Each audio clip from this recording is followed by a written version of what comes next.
গণ এই জনকণ্ঠের নেচারটা হচ্ছে সে তার জন্মের পর থেকেই এই দেশে ভারতীয় আধিপত্যবাদের বিস্তার ঘটাতে চেয়েছে।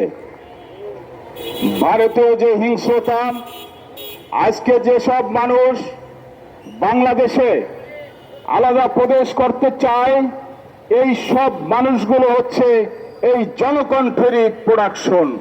এই জনকণ্ঠ এই মানুষগুলোকে জন্ম দিয়েছে। এই জনকণ্ঠ শেখ হাসিনাকে স্বৈরাচার বানিয়েছে, ফ্যাসিস্ট বানিয়েছে। বিনিময় কি পেয়েছে? বিনিময় তারা অর্থ করি অঢেল সম্পদের মালিক হয়েছে এই জনকণ্ঠ।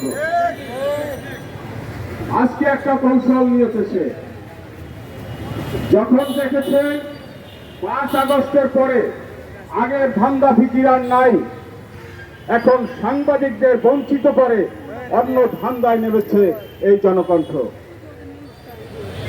জনকণ্ঠের বোঝা উচিত ছিল ভারতীয় আধিপত্যবাদের প্রচার বিস্তার ঘটানোর পরেও ফ্যাসিস্ট শেখ হাসিনাকে দীর্ঘদিন লালন পালন করার পরেও 5 আগস্টের পরে এই জনকণ্ঠের কিন্তু কিছুই হয়নি। কেন হয়নি? এই সাংবাদিক কর্মকর্তা কর্মচারীদের জন্য এদেশের জনতা, এদেশের সাধারণ মানুষ জনকণ্ঠের উপর কিন্তু হাত দেয়নি। এরপরে তারা কৌশল নিয়েছে এই সাংবাদিক কর্মকর্তা কর্মচারীদের বঞ্চিত করতে হবে। সেই কৌশলের অংশ হিসাবে তারা এই সাংবাদিক কর্মকর্তা কর্মচারীদের রাস্তায় নামিয়ে দিয়েছে। এর প্রধান উদ্দেশ্য হচ্ছে তারা এই সাংবাদিক কর্মকর্তা কর্মচারীদের রাস্তায় নামিয়ে দেশে একটা অস্থিতিশীল পরিস্থিতির সৃষ্টি করতে চায় এবং বর্তমানে যে গণতান্ত্রিক সরকার আছে সেই সরকারকে বেকায়দায় ফেলতে চায়। জনকণ্ঠের সেই আশা পূরণ হবে না। আমরা সাংবাদিক কর্মকর্তা কর্মচারীদের নিয়ে মাঠে নেমেছি।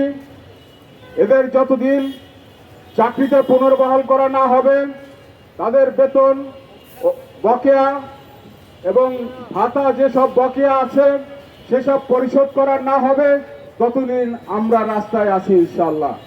আপনারাও আমাদের সাথে থাকবেন। ধন্যবাদ সবাইকে।